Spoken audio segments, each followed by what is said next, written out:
Oh, what's up? Hi guys, welcome to the exchange. I am your host, KD.GRIER. I might be just a co-host or something like that, KD.GRIER. Yes, and we're here with the Stroughters, who are also co-hosts with us. Would you mind introducing yourself, Stroughters? My name is Moniz. And I'm Isaiah. Yes, we are co-hosts as well. Hey, there's 4 hosts. You guys get 4 hosts. Who knew? Who knew? Okay, so let's jump into this thing, right? Yeah. We had literally mayhem at the Capitol, right?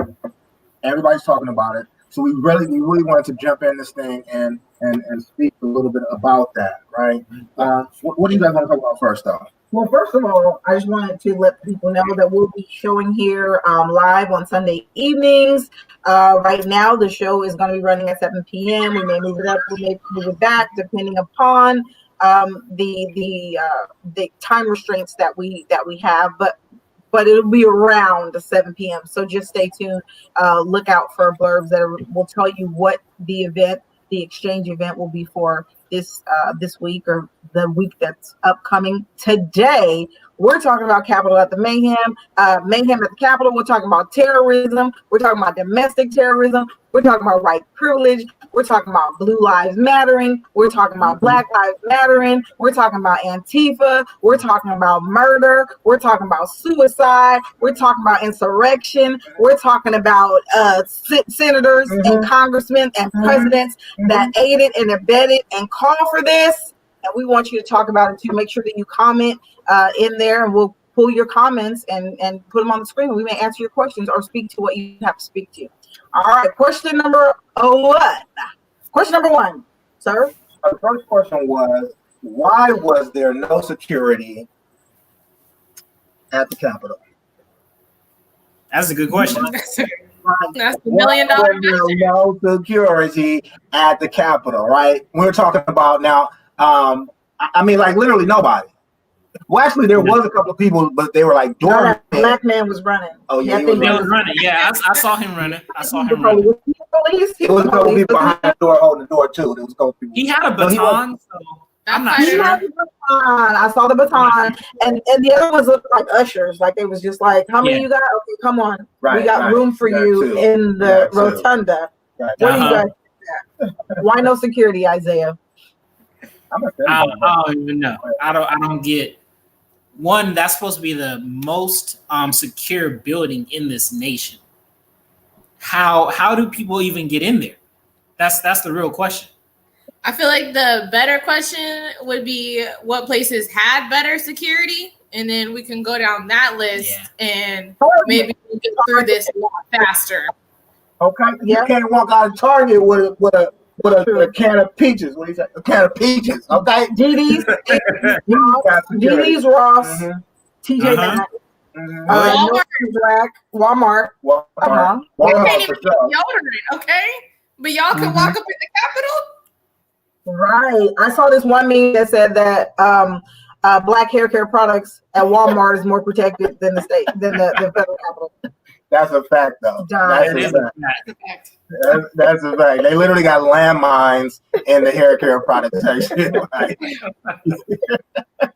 was like, I think it's crazy because this wasn't like a surprise event. Like people had been murmuring about it. There have been rumors about it since the election. So I'm just like, no one was surprised by this. I mean, they gave you a date and a time. People were taking off of work. I'm assuming that all of those people, at least the majority of them, had jobs. This was definitely planned. I mean, people were flying out for this event, had shirts made and everything. You can't tell me that you were just short-staffed on a random Wednesday. They had beanies made. They had all types of stuff made ready for this. And now on top of that, even if you was blind to all of that, somebody in military and whoever is supposed to be protecting this country should have said, I remember when the president did say, stand down and stand by. Let's look at that and see, what did he mean by that? Anything? We know what he meant by that. We know exactly. In fact, he told us what he meant by it a week prior to that. He said that we're getting ready to come down there and we're going to act a fool. He said he was going to be there. But, but he did tell the folks to come there and that it was going to be a problem. He literally told us that on air, you know? So, the answer is because they're white, right? We're just going to put that out there, right? Yeah. We're just going to put that out there that America is caught up in this falsehood that white people are not the violent people, that everybody other than white people are violent. Meanwhile, America was founded on violence, right? America was founded on violence. Every type of insurrection that has happened. You look at Timothy McVeigh. You look at the dude who killed the 9 black people in the church. You look at people who just randomly shoot up their schools, right? These are all white people, and America is still blinded by the fact that white people are the most violent and the most threatening people. American-born, American-bred white people are the most threatening, dangerous people to our society, to our democracy, because they have been brought up to believe that what they want to have, they should have. They have been brought up to believe that everything in America is owned by them. They have been brought up to believe that everything that belongs to somebody else they can have at any moment. They have been brought up to believe that this America was made for you and me, which is them and them. And so we have to, America has to face the fact. We don't have to face that. We already know. America has to face the fact that white privilege is an issue, a threat, and it needs to go away. Yes, exactly. Yeah. I feel like everyone's tired of that whole lone wolf narrative. It's tired now. It's tired. Let's call these people what they are. They are domestic terrorists. And that's just that. And that's the one thing that I do now watching the news. That's one thing that I am, well, I don't want to say happy about this. Bless you. This is a terrible thing that happened. But you're starting to see the change in the narrative because, I mean, we can compare it back to the shooting that happened in Vegas when they said that he was just a lone wolf or a lone ranger. But now they're actually calling the people terrorists because, they stormed the Capitol. So now when they get on your property and are attempting the lives of your people, now you guys want to be upset. Now they're terrorists, but when they're doing it, killing hundreds of other people of different races, it's nothing whatsoever. They get to walk out after shooting up a school with a bunch of kids, right? Yeah, they were mentally ill. Oh, I forgot they were mentally ill. And I saw that on a show also that said that when white people commit a crime, the government and media don't seek to find out. They don't seek to bring them to justice. They seek to find out why would they do something like this. They look for an excuse or a reason psychological outside of this is what we create. These are the monsters that we as the United States of America create. Mm-hmm. When we plaster everything white is right. You know, everything that happens that by a white person, good or bad, is it all seems to either be heightened if it's a good thing, or if it's a bad thing, it seems to be like swept under the rug. Right. And so with the police, why would we need to bring police for white people if they're not violent? Like only black people need policing, right? White people don't need policing. That's why when there's a black people, if you look in a black neighborhood, you can there's always police around, but when you call them, they don't come. You look in a white neighborhood, there's no police around, but if you call them out there, they're coming right away because there's a different policing factor. One is protecting and serving, and the other is prosecution and justice. Let me jump in really quick because I really do believe, and this is I'm on my conspiracy theory, that this was a coordinated attack. And maybe we can talk about that in a little bit. But I really believe the reason why there weren't any police, that was purposeful.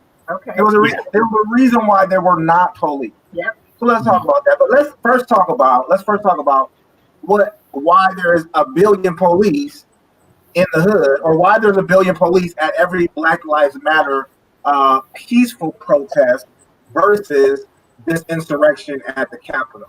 What is the difference, and why have we seen like this difference? You know what I mean? Right. I know, like last summer, during some of the peaceful protests, there was over 500 people. When George Floyd died, there was over 500 people who were arrested in one day. One day in LA. And Minneapolis, there was within 3 days. Sure there were pepper spray and beat first. Or rubber bullets. Don't Same forget thing those. in Kentucky. All that. In Minneapolis, it was 100 people who, over the span of 3 days, who were arrested during that protest, right? So you can't tell me that, there's not a disparity in this, right? Yeah, and you can look at, it's crazy because since they are now labeling this as terrorism, now they're actually putting on the news videos bringing that back up of what happened last summer and showing, hey, I was a black man. I am a man that was on the news who was a veteran. He was like, I went to protest. It was peaceful. I have it all on tape. And what did they do immediately? They turned a peaceful protest 30 minutes before curfew was even supposed to be enacted. 30 minutes before that, they started shooting rubber bullets, tear gas. They started doing all this stuff to a peaceful protest. They weren't doing anything whatsoever. So if we want to go back and talk about why are there so many cops in the hood, I mean, we can go back to their training. That's automatically their training. You see more cops in these affluential neighborhoods. Why? Because they're quote unquote kind of like retirement places. They're like, oh, not as much things happen there. So when you're older, when you don't do as much, you can go there because you can really chill. But the hood is a training ground. That's what it is. So fast forward that to when you see a peaceful protest, that's if it is majority black people, why they automatically have that stigma on them. Why? Because they went back to their training ground and saw where things were happening in the hood and said, okay, well, let's treat them this same way. Right. Yeah. I mean, that's true. And even still, we have with Fox News and other stations that are saying, oh, Antifa did it. I even see people on my Facebook and Instagram profile, like they're oh, what do you think about, was it Antifa, was it not Antifa? Oh, the guy with the furry hat and the no shirt on, he was Antifa. Oh, he's part of these little triangle tattoos on his chest. Oh, he's part of the boy lovers. So I guess they're supposed to be a pedophile group. He's part of the boy lovers, so he's part of Antifa. Why can't he be part of the boy lovers and part of a Trump supporter on top of that? Because clearly we see there's a disproportionate amount of people in Trump's orbit who are sexual predators, including Trump. So if he's a boy lover, what makes you automatically think he's Antifa? Now, I'm not here, clapping for Antifa, because I feel like they have been a great cause to hinder the Black Lives Matter movement, like, because they go there and they're the ones who are rioting, they're the ones who are acting a fool, and they are the ones who are arrested. They're creating chaos when we're trying to peacefully protest.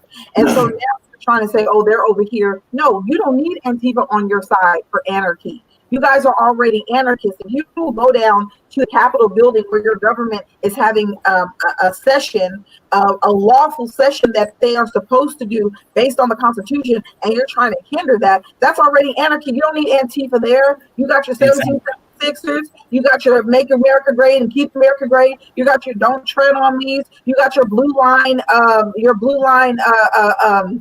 flag waivers. You got your Confederate flag waivers. You don't need Antifa to help you guys be less than great.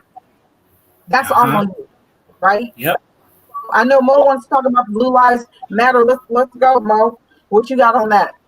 I just found it so hypocritical. Like, it was so telling that the only reason that even came up was specifically to knock us, to knock the Black Lives Matter movement. It was specifically set up to just rebuttal that, to just come back at us after saying that our lives matter. Because if you truly believe that blue lives, which again do not exist, as we are all not blue, that's a uniform that they can take off at the end of the day. We cannot take off our skin tone, unfortunately. So like, it was so hypocritical to me, like how you can stand there and say blue lives matter but you're complicit in acts of terrorism against your own country. Like, this is not nationalism. This is not country pride. This is terrorism. This is domestic terrorism. That doesn't make any sense. You were complicit in an act that killed police officers, that injured people.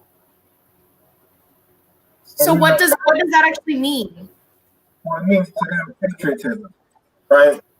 Everything they do, everything that's been done has been in a different language. They'll call it patriotism, we're revolutionary, right?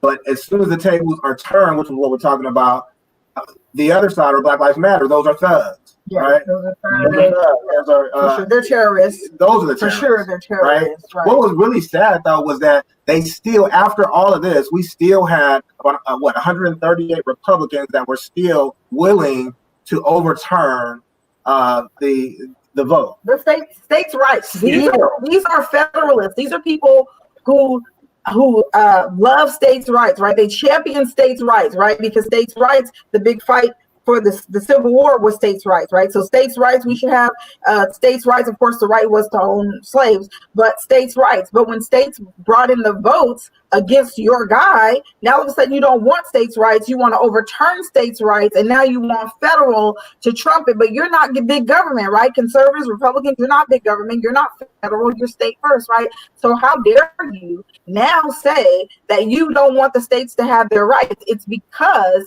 the way you gerrymandered, the way you suppress the votes, the way you bully people into not coming down, the way you gave misinformation, you thought you were supposed to win and you did not win. So you figured because you cheated so poorly and the win should have gone in your favor, that because you didn't win, somebody else must have cheated better than you. Yep. That's their problem. Well, the problem is they want to protect, they're still trying to protect white supremacy. That's the overarching idea. We are here to protect white supremacy. And if I cannot, cheat properly, then we're going to overthrow you, because I'm not getting off the court at the end of the day, right? Through all of this, make sure you guys are tapping in, comment with your questions, with your comments, what you've heard, how you feel. We see you out there. We want to make sure this is an exchange, not just of the Griers and the Stroughters, but also of you two out there watching. Go ahead, Zay. What were you saying? Sorry. I was just saying, through all this, you can really tell where the uprising comes from. You can tell the heart of it, and it is white supremacy. You're seeing people now, they have a man in the office who's telling them, hey, you guys can come out and show realistically your hate for other races. You can be completely transparent about it, and it's totally fine. So now that he's getting the boot out the office, they don't want to lose that. They're like, no, I want this back.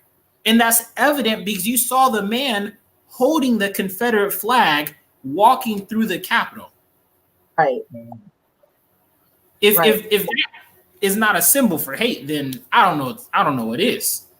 The presidency, period, right, has been a symbolization of white supremacy and hate. So I know that we talk about Trump a whole lot, but at the end of the day, he's just the idea that all these folks continue to try to support, right? So he's the face of the idea of white people should be in charge. In fact, we extremely upset that you Negroes came out and voted. Like, who does that? Right. That can't happen. What? You know what I'm saying? That's why they thought we cheated. You came out and did what? Come on now. So that's what they didn't want to accept, right? And Lisa Johnson said it on the head. It makes me feel like they refuse to accept what we want. Absolutely, they refuse to accept what you want. You want Black Lives to matter? Absolutely not. You want access to life, liberty, and the pursuit of happiness? Absolutely not.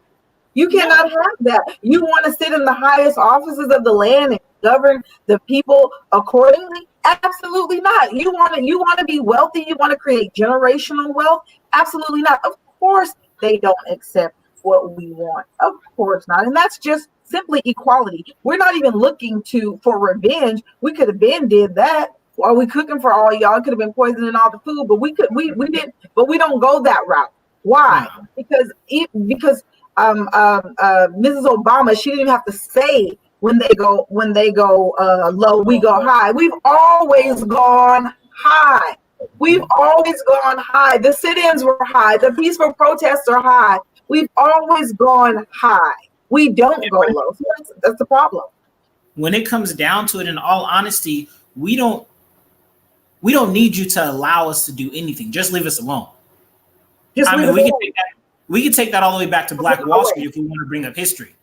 Y'all should have just left us alone. But what? Right. You don't want to see us be successful. When you see us be successful and take your offices, or not even just take them, but do it ourselves on our own land, on our own terms, you aren't happy about it. So now you want to invade us and take that away from us. At the end of the day, if you just left us alone, y'all could have had y'all side, we could have had our side. And been cool. And been completely cool. We don't want what you have. And you clearly have made it obvious that you don't want what we have. So why is it that every time we take a step up, they do. They definitely do want what you have. In fact, they want what you have so much. The fear is that they keep wanting what you have. So now we have all these mixed children, right? They definitely want you and everything that you have. That's why we're in trouble with, or they feel that they're in this space where they're beginning to lose white folks. And in years to come, they're becoming the minority, right? Yep. So this whole thing is they're not only are they protecting themselves, they're trying to protect their stay in America, because they're like, I don't want to leave and I don't want to become the minority. Well, here's the problem. Blindfolds being taken off, they are no longer superior. That's where the blindfolds being taken off. It's showing that.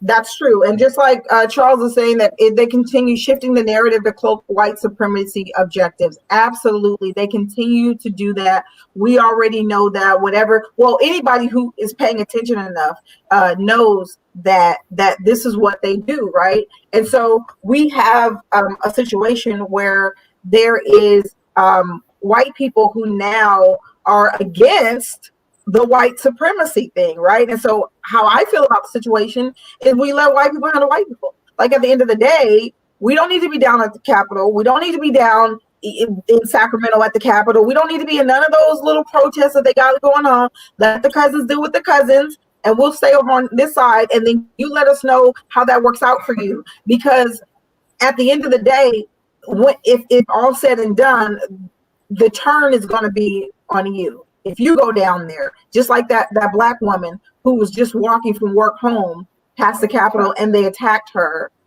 for no reason. Now they called her the N word, they called her the B word. Now, had that been a person of a different color, would they have called a white woman the C word or any other type of racial epithet? Would they have said that to her? They might have called her B's, but would they have given a racial derogatory term towards her? No. You know what's more annoying is that us as Black people, we always have to bring that narrative in. Well, if this was the other race, would they do that as well? We always have to bring that in because that's the daily lives we live. Someone gets pulled over. Well, if I was white, would this have happened? And it's proven on almost a daily basis that this doesn't happen. It doesn't happen to our counterparts. But we still always get judged for asking the question, okay, well, why are we still treated like this? Right. I agree. And Lynn Herron says that they see that they now see that the minority is no longer the majority, and that frightens them. And that's true. So now you have white people. So the truth in that is that white people are not the majority over everybody. So everybody combined, and then white people being the majority over everybody combined, right? So now white people over everybody individually are still the majority. They're still the 49%.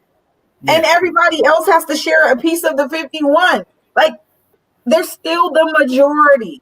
And and we can see from slavery in the islands, when they were the minority, and them coming here to the US, or coming here to the native lands, when they were the minority, they still were able to usurp and reign and overthrow. Why? Because of violence. Their violence always puts them in a place of empowerment. When other people don't want to be as violent as they always put them in a place of superiority. Not superiority intellectually, but They are superior to everyone in violence, and that's the truth.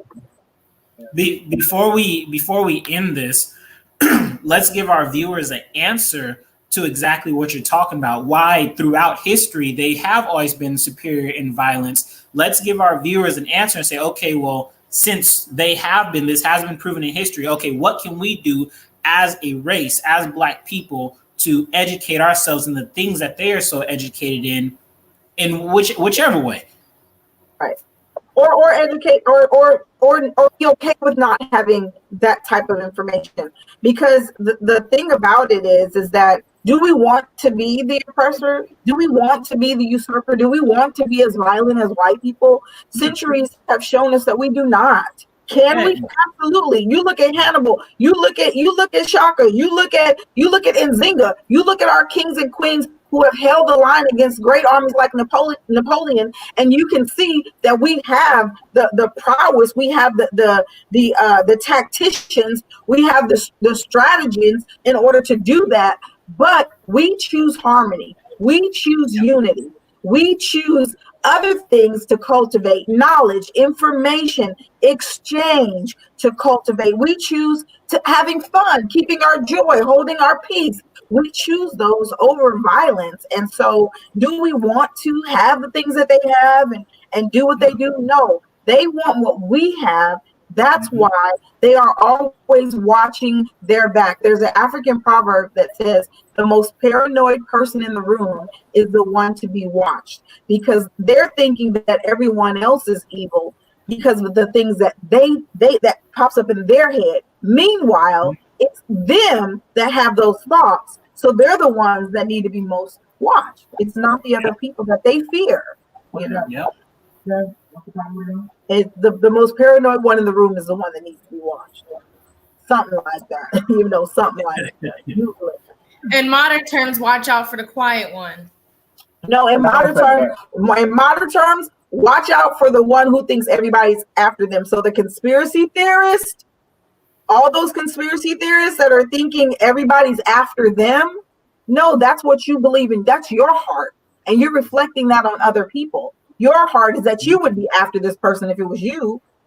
An insecure heart is a dangerous heart. Right? Exactly.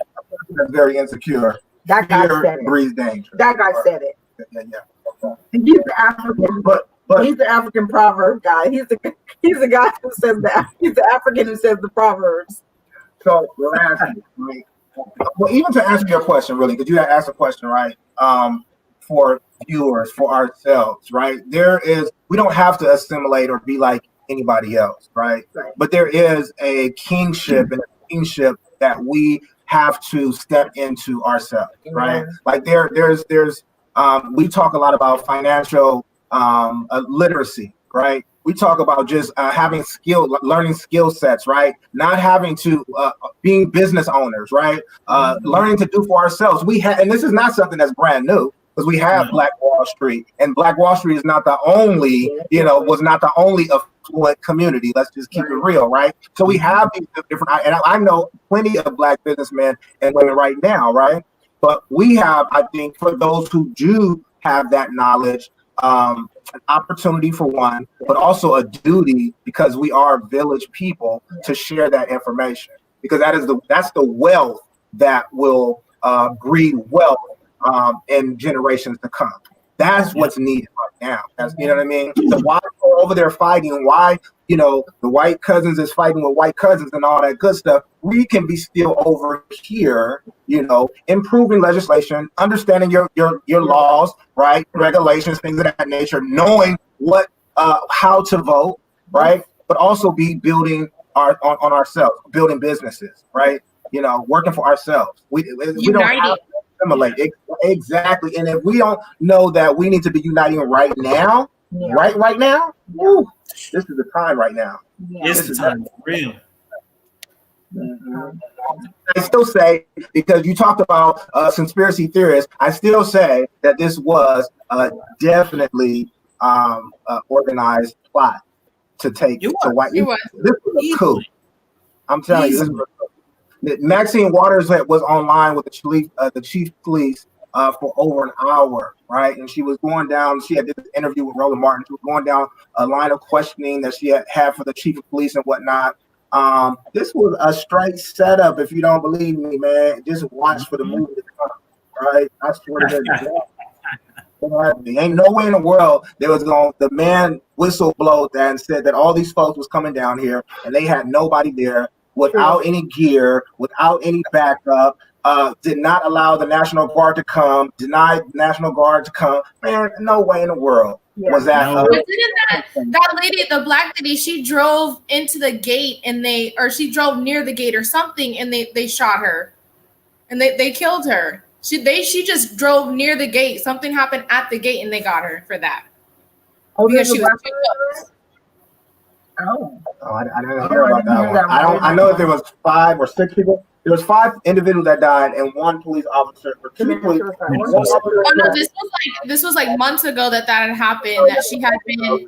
Yeah, I'll like link the story, but yeah, she had just been like close enough to the gate, and they said she was too close for comfort, and that was that. Farrakhan had came to the Capitol with 4 people. 4, 1, 2, 3, 4, 4 people, and they had everybody in the world. Space Force and everything was out there. You know what I'm saying?